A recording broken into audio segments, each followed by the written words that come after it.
ये लिखो कॉपर की बचत जो है वो के आपका वही वोल्टेज रेशो डब्ल्यू PWO और ये किलोग्राम में होगी।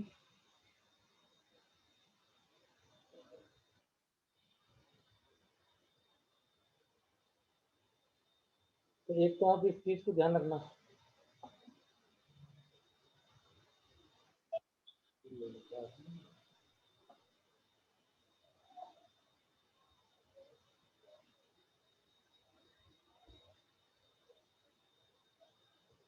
ठीक है, अब आगे देखो और भी चीजें मैं भी बता देता हूँ आपको, किस किस में कमी होती है, किस किस में वृद्धि होती है, अगर वो अपन से अनुपात पूछ लेता है तो। एक तो ये तो आप ध्यान रखना है, सही मैंने साइड में लगा दिया जो इधर से अपन ने देखा था।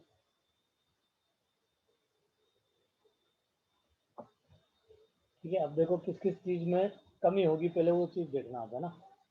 तो कमी वाली चीजें हम पहले लिख लेते हैं। अब कमी में आपको क्या ध्यान रखना है कि भाई किस किस चीज में कमी होगी, पहले ये चीज देखो आप। तो कमी एक तो कॉपर में आई, वो आपने देख ली कि भाई कॉपर में कमी हुई, ये आपने पहले ही देख लिया। तो कॉपर में तो कमी होगी, है ना, तो कॉपर की बचत होगी आपके साथ में। और साथ में देखो क्या होगा, जब आपका तार छोटा हो गया, एक तो आपका तार छोटा हो गया, पहले आपको दो दो तार लगाने पड़ रहे थे, अब उसकी जगह एक ही तार लगाना पड़ रहा है। तो क्या हुआ, एक तो प्रतिरोध कम हुआ, समझना सब इसको। पहले दो तार थे, मतलब दो वाइंडिंगें थी, तो दो प्रतिरोध थे, तो दो प्रतिरोध थे, तो इन पे वोल्टेज ड्रॉप भी ज्यादा हो रहा था। और वोल्टेज ड्रॉप ज्यादा हो रहा था तो वोल्टेज रेगुलेशन भी ज्यादा आ रहा था।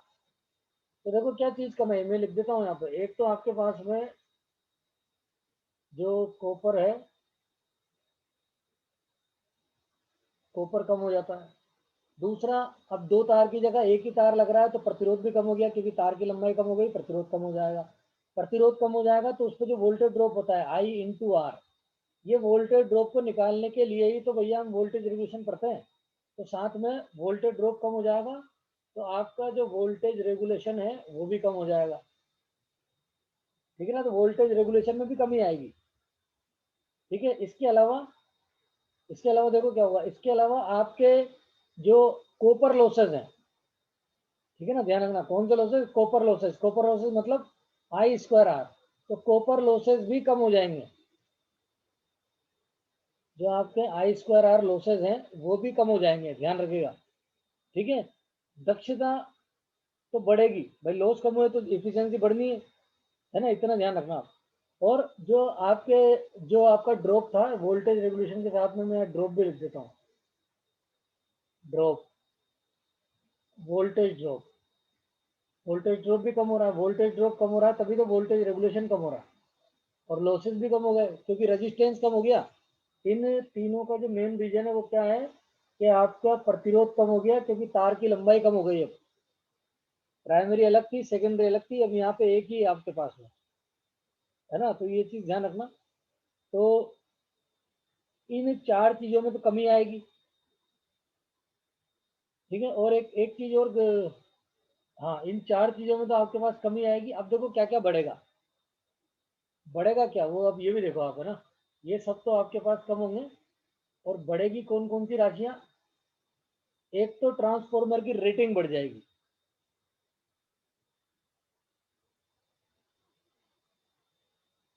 कौन सी रेटिंग, KVA रेटिंग। भाई लॉस कम हो गया ना, रेटिंग बढ़नी है, आउटपुट ज्यादा मिलेगा, तो एक तो रेटिंग बढ़ेगी। ठीक है ना, पहली चीज ये, मेन चीज है, इसको आप ध्यान रखना ना।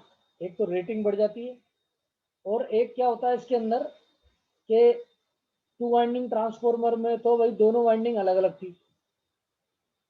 और यहाँ पे क्या होता है कि जब आप इसको लोड लगाते हो, तो लोड लगाने के बाद क्या है, ये पूरा सर्किट शॉर्ट सर्किट हो जाता है भाई, है ना, इसको ध्यान रखना। लेकिन इसमें क्या होता है, आपके ऑटो ट्रांसफॉर्मर में, इसमें देखो इसके अंदर क्या है, इसमें प्राइमरी पूरी सेपरेट है, और सेकेंडरी वाइंडिंग पूरी सेपरेट है, कौन से, टू वाइंडिंग ट्रांसफॉर्मर में। लेकिन इसमें क्या होता है, आपकी जो ऑटो ट्रांसफॉर्मर है इसके अंदर एक करंट होती है जिसे हम बोलते हैं शॉर्ट सर्किट करंट। अब इसमें क्या हो रहा है, इसमें दो अलग अलग वोल्टेज के सर्किट एक साथ ही कनेक्ट हो रहे हैं दोनों। तो यहाँ क्या होता है, इस ऑटो ट्रांसफॉर्मर में जो शॉर्ट सर्किट करंट होती है, मान लीजिए बाई चांस अगर मान लीजिए कभी यहाँ शॉर्ट सर्किट हो जाए, शॉर्ट सर्किट का मतलब होता है कि जो आपने लोड लगा रखा है, लोड का जो इम्पिडेंस है, एकदम से इम्पिडेंस कम हो जाए या लोड कम हो जाए। लोड कम होने का मतलब कि भाई वोल्टेज तो वही था, वोल्टेज तो आपने चेंज किया ही नहीं, तो करंट जो थी उसमें वी बटा जेड ही तो लग रहा था। तो ये जेड कौन था? जेड आपका लोड का इम्पिडेंस था जिसने आपकी करंट को कम कर रखा था। तो शॉर्ट सर्किट का मतलब क्या होता है कि करंट एकदम से बढ़ जाए। तो करंट बढ़ने का एक ही आपके पास रीजन है ट्रांसफॉर्मर के अंदर कि मान लीजिए लोड एकदम से कम हो जाए या लोड डिस्कनेक्ट हो जाए। तो इस कंडीशन में क्या होता है, क्योंकि इसमें प्राइमरी सेकेंडरी दोनों इलेक्ट्रिकली कनेक्ट होती है, तो जैसे ही शॉर्ट सर्किट होता है तो शॉर्ट सर्किट के समय अगर मान लीजिए दोनों ट्रांसफॉर्मर एक ही रेटिंग के हैं, मान लीजिए ये भी 100 केवीए का ही था और ये भी 400 वोल्ट को 100 वोल्ट में चेंज कर रहा था, ये भी 100 केवीए का ही है और ये भी आपका 400 वोल्ट को 100 वोल्ट में चेंज कर रहा है। लेकिन जब यहाँ शॉर्ट सर्किट होता है, क्योंकि यहाँ तो प्राइमरी आपकी सप्लाई से हमेशा जुड़ी हुई है, यहाँ नहीं जुड़ी हुई, यहाँ आपकी सेकेंडरी प्राइमरी से नहीं जुड़ रही, और यहाँ तो आपकी सेकेंडरी प्राइमरी से जुड़ रही है और प्राइमरी हमेशा सप्लाई से जुड़ी हुई है। तो यहाँ क्या होता है आपके ऑटो ट्रांसफॉर्मर में, जैसे ही एकदम से लोड डिस्कनेक्ट हो जाए या कम हो जाए, तो यहाँ पे देखा जाता है कि भाई ऑटो ट्रांसफॉर्मर में शॉर्ट सर्किट की टू वाइंडिंग ट्रांसफॉर्मर की अपेक्षा जो शॉर्ट सर्किट करंट होती है वो शॉर्ट सर्किट करंट ज़्यादा होती है दोनों की तुलना में। ठीक है ना? इसका मतलब अगर ऑटो ट्रांसफॉर्मर में शॉर्ट सर्किट हो जाए तो ऑटो ट्रांसफॉर्मर में वाइंडिंग के जलने के चांस ज़्यादा हो जाते हैं।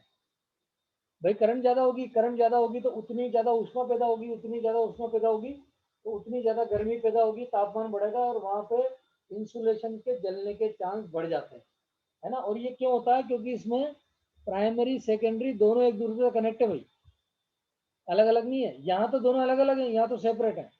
यहाँ पे इतनी शॉर्ट सर्किट करंट पैदा नहीं हो पाती जितनी किसमें होती है ऑटो ट्रांसफॉर्मर। तो आप इसमें ध्यान रखना है, पूछते हैं कि जो कौन सी करंट है, short circuit current, short circuit current बढ़ जाती है इसमें ऑटो ट्रांसफॉर्मर में,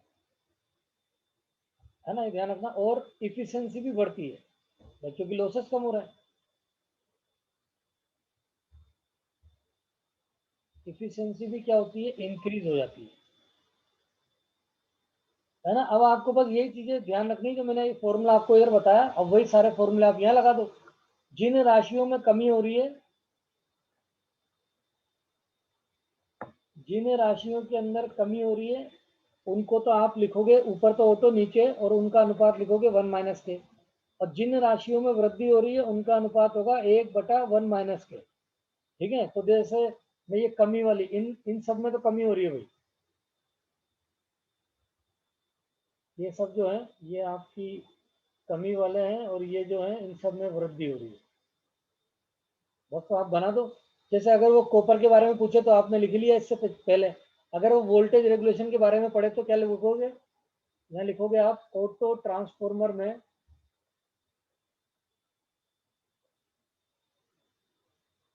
ऑटो ट्रांसफॉर्मर में वोल्टेज रेगुलेशन,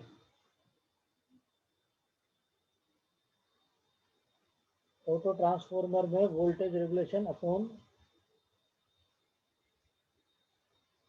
टू वाइंडिंग। आपको हमेशा ऑटो के लिए पहले लिखना है ना ऊपर, और नीचे लिखोगे टू वाइंडिंग ट्रांसफॉर्मर में। आपसे वहां अनुपात ही पूछेगा, ऐसे है ना, कितना होता है वोल्टेज रेगुलेशन बराबर।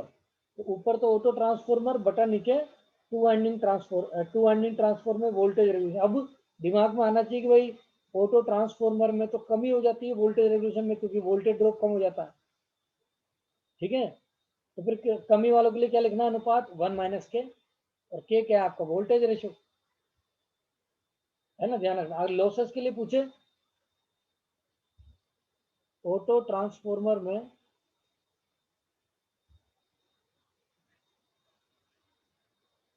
Full load copper losses, auto transformer में full load copper losses upon कौन से में? टू वाइंडिंग में,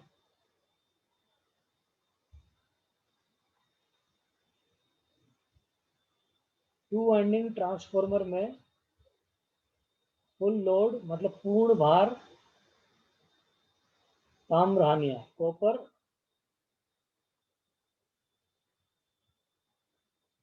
लॉसेज। अब आपके दिमाग में आना चाहिए कि भाई ऑटो ट्रांसफॉर्मर में प्रतिरोध कम हो जाता है तो कॉपर लॉसेज भी कम हो जाते हैं, तो जिनमें भी कमी आएगी उनमें क्या लिखना है, अनुपात 1 - के।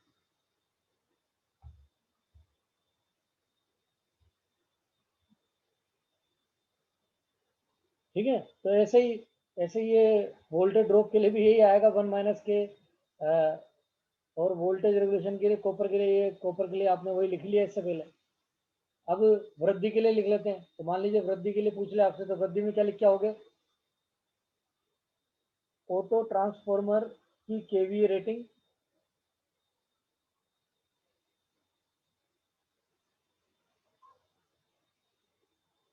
सवाल भी आ सकता है वहीं पे ना, और टू वाइंडिंग ट्रांसफॉर्मर की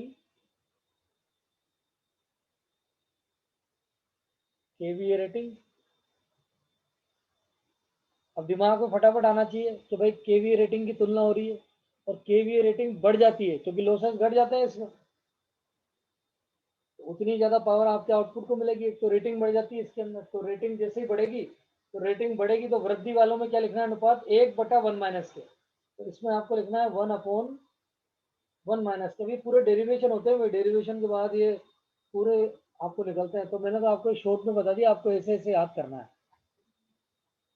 वृद्धि वाली चीज़ों के लिए अनुपात लगाओगे 1/1 - के, और कमी वाली चीज़ों के लिए लगाओगे 1/1 - के। ऐसे ही शॉर्ट सर्किट करंट के लिए पूछ ले तो आप इसे लिखोगे ऑटो ट्रांसफॉर्मर में short circuit current upon two winding transformer में शॉर्ट सर्किट करंट।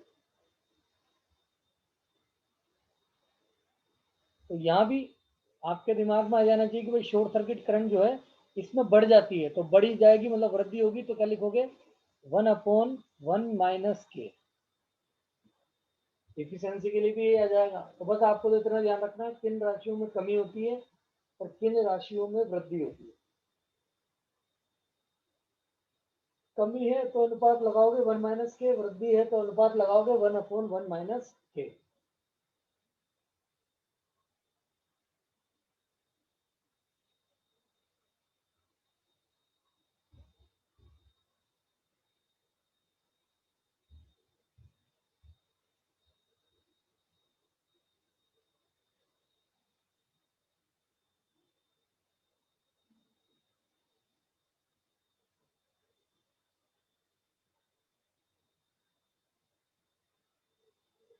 ठीक है, इनमें ध्यान रखिएगा। अब न्यूमेरिकल तो अपन कल करेंगे, इसके मैं आपको एप्लीकेशन और लिखा देता हूँ आज। देखिए इसकी एप्लीकेशन देखिए आपको।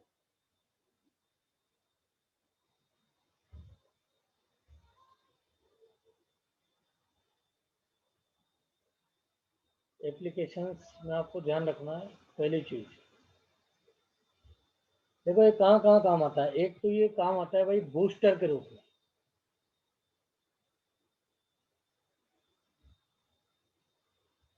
ये इसका एक बहुत बड़ा उपयोग है ना, ये आपको ध्यान रखना है कहाँ काम आता है। कि देखिए जो हमारी ट्रांसमिशन और डिस्ट्रीब्यूशन लाइंस होती है, तो मैंने आपको क्या बताया था उनमें कि जो हमारी डिस्ट्रीब्यूशन कंपनियां होती है या जो हमारी ट्रांसमिशन कंपनियां होती है, उनको वोल्टेज एक नियमित मान तक रखना पड़ता है। लेकिन इतनी लंबी लंबी ट्रांसमिशन लाइन और इतनी लंबी लंबी डिस्ट्रीब्यूशन लाइन जो होती है, तो जितना लंबा तार होगा उसका प्रतिरोध उतना ही ज़्यादा होगा, और प्रतिरोध जितना ज़्यादा होगा उतना ड्रॉप भी ज़्यादा होगा। लेकिन वोल्टेज जो है, वोल्टेज का मान उन्हें एक वैल्यू तक उनको जो है मैनेज करके रखना पड़ता है, रेगुलेट करना पड़ता है। इसलिए तो वोल्टेज रेगुलेशन निकालते हैं हम कि हमारी लाइन में कितना ड्रॉप हो गया।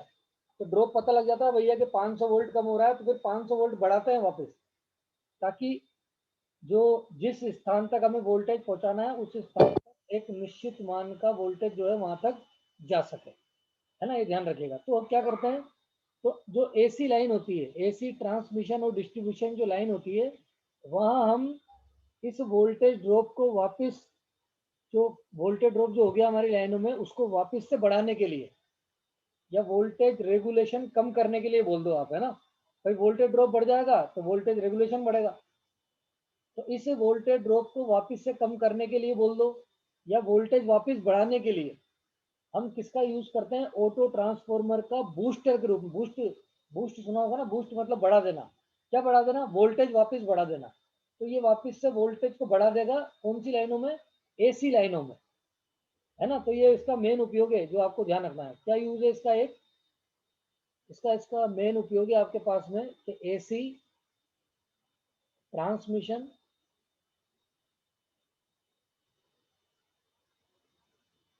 मतलब प्रसारण तथा डिस्ट्रीब्यूशन लाइंस।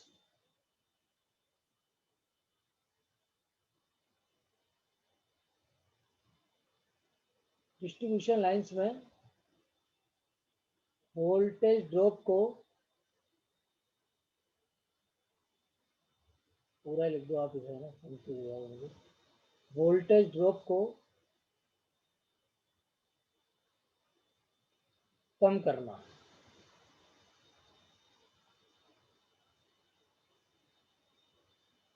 वोल्टेज ड्रॉप को कम करना मतलब वोल्टेज बढ़ा देना, बात एक ही है ना भाई। पर वहां पे लिखा है वोल्टेज ड्रॉप को कम करता है, तो वोल्टेज बढ़ा रहा है इसलिए इसे बूस्टर के रूप में बोलते हैं भाई, है ना। तो ये है एसी लाइनों के लिए। अगर आपको किसी को याद हो डीसी लाइन में, अगर मान लो ट्रांसमिशन लाइन डीसी वाली है और वहां भी वोल्टेज ड्रॉप तो वहां भी होगा, क्योंकि प्रतिरोध तो डीसी में भी काम करता है। तो फिर वहां वोल्टेज कौन सी मशीन से बढ़ाते हैं भाई, किसी को याद है। अगर ये ट्रांसमिशन डिस्ट्रीब्यूशन लाइन डीसी वाली होगी, ये तो एसी में ही काम करेगा, ध्यान रखना भाई, है ना। एसी में तो आपने ऑटो ट्रांसफॉर्मर काम में ले लोगे। अगर डीसी ट्रांसमिशन और डिस्ट्रीब्यूशन लाइन है, उनमें भी वोल्टेज ड्रॉप होगा। तो वहां वोल्टेज बढ़ाने के लिए कौन सी मशीन यूज करते हैं, किसी को याद है।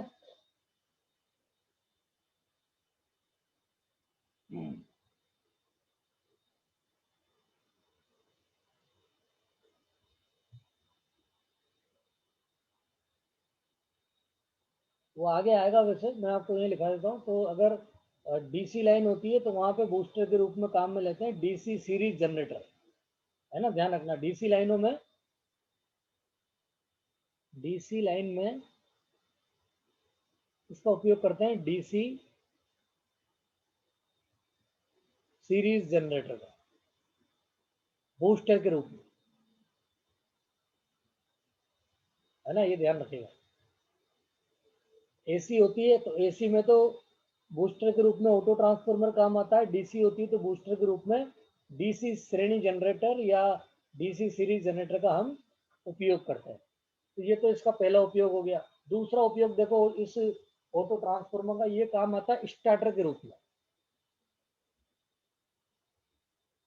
Induction, three phase induction motor को स्टार्ट करने के लिए पढ़ेंगे आगे। थ्री फेज इंडक्शन मोटर आएगी तब, अभी ध्यान रखो। थ्री फेज इंडक्शन मोटर को स्टार्ट करने में पढ़ा भी होगा आप सभी ने। ये इसका एक उपयोग है।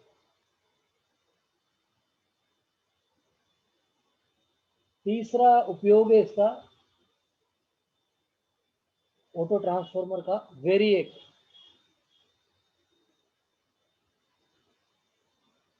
वेरिएक मतलब,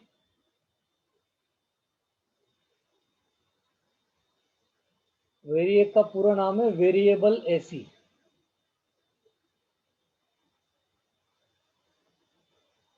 वेरिएबल प्लस एसी, तो वेरिएबल एसी सप्लाई तो देता ही है, ये तो आपको ध्यान रखना ही है। पर वेरिएबल एसी सप्लाई तो आपको वहां भी मिलेगी, मतलब वोल्टेज को चेंज करता है, ध्यान रखना आपको, है ना। तो वेरिएबल आपको सप्लाई तो वहां भी मिलती है, किसके रूप में, जो आपका पंखे का रेगुलेटर देखा है ना आपने, तो वहां रेगुलेटर में उनमें तो क्या होता है कि अगर आपको वोल्टेज के मान में बहुत ज्यादा मात्रा में परिवर्तन करना है, ठीक है। अगर मान लो आपको वोल्टेज के मान में ज्यादा परिवर्तन करना है, तब तो आप यूज करोगे टेप चेंजर का। अभी हमने पढ़ा था टेप चेंजर, है ना। टेप चेंजर में क्या होता है, आप घेरों की संख्या चेंज करते जाते हो तो फिर आउटपुट का वोल्टेज भी क्या हो जाता है, चेंज हो जाता है। लेकिन अगर आपको वोल्टेज के मान में 1 वोल्ट का ही परिवर्तन करना हो, या मान लो वोल्टेज के मान में 5 वोल्ट का, मतलब वोल्टेज के मान में बहुत कम मात्रा में परिवर्तन करना हो आपको, तो फिर वहां पर हम यूज करते हैं ऑटो ट्रांसफॉर्मर का। आप सभी ने अगर अपनी लेबोरेटरी में देखा हो तो वहाँ पे छोटा सा एक गोल ट्रांसफॉर्मर होता है, ऑटो से वो ऑटो ट्रांसफॉर्मर होता है गोल, और उसको आप उसके ऊपर एक हैंडल की तरह एक, तो बताओ आपको, एक मिनट रुकिएगा।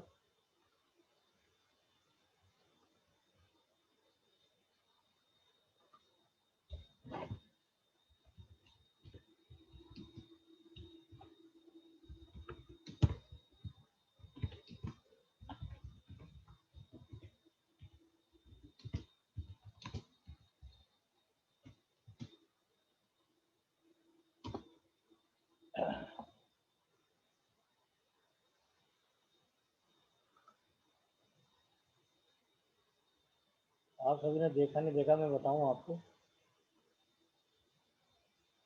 जैसे आप सभी ने लैब के अंदर देखा ही होगा, ये हमेशा दिख ही जाता है।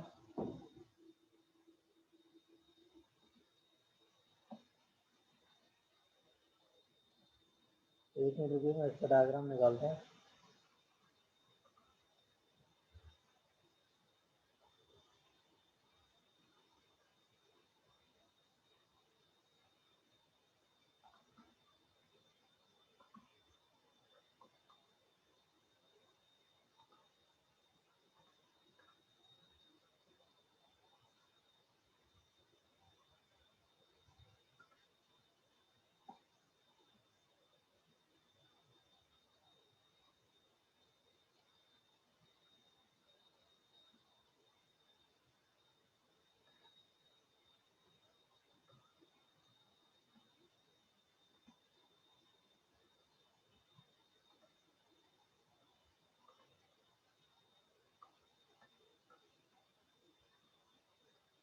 ये देखिए, लैब में भी ऐसा ही होता है। ये है सिंगल फेज ऑटो ट्रांसफार्मर। ये ऊपर जो है कि हैंडल दे रखा होता है, और यहाँ वोल्टेज लिखे रहते हैं इसके चारों तरफ। तो आप देखिए, इसमें इसमें स्केल है ये वोल्टेज का। आप अगर 1 वोल्ट भी आपको चेंज करना है तो आप इसकी सहायता से कर सकते हो। ऐसा आप जो आपका 2 वाइंडिंग ट्रांसफॉर्मर है उसके अंदर ऐसा नहीं कर सकते। वहां तो आपको टेप चेंजर का उपयोग करना पड़ेगा। तो टेप चेंजर का उपयोग तो जब ज्यादा मात्रा में वोल्टेज चेंज करना हो तब करते हैं। लेकिन अगर आपको बहुत कम मात्रा में वोल्टेज चेंज करना हो आउटपुट का, तो देखिए यहाँ पे देखो, तो छोटे छोटे स्केल बने होते हैं जैसे हमारे स्केल पे होते हैं। 1 वोल्ट की दूरी पे, 2 वोल्ट की दूरी पे। तो आप इसमें 1 वोल्ट भी चेंज कर सकते हो, किसकी सहायता से? ऑटो ट्रांसफॉर्मर की सहायता। तो आप ये लिखोगे वोल्टेज के मान में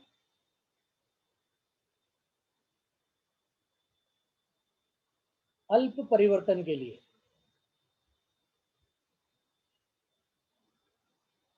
अल्प परिवर्तन के लिए, है ना, ये इसमें तो ध्यान रखिएगा भाई।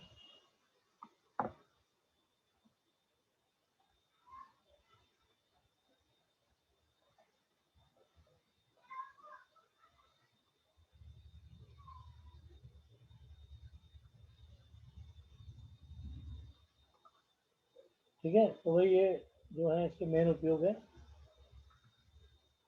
तो कल अपन इसके सवाल भी देखेंगे, कल न्यूमेरिकल करते हैं इसके, है ना। आज के लिए बहुत है।